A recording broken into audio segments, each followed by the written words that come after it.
Santosham.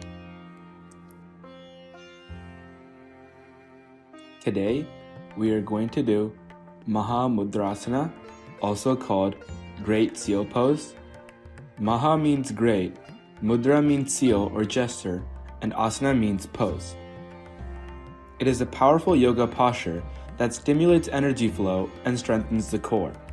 It also supports digestion and promotes a calm, focused mind. Please avoid this pose if you have abdominal or digestive issues, as it places pressure on the lower abdomen. Now, let's do the pose. First, sit in Vajrasana, sitting on your heels. Form fists with your hands, with your thumbs tucked inside your fingers. Inhale deeply, and then exhale fully. Place your fists on your lower abdomen, just below the navel, with the knuckles facing each other. Gently bend forward, holding the pose for 5 to 15 seconds.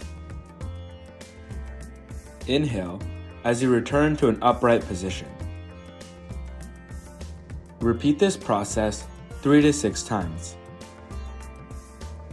Thank you for watching. Santosham.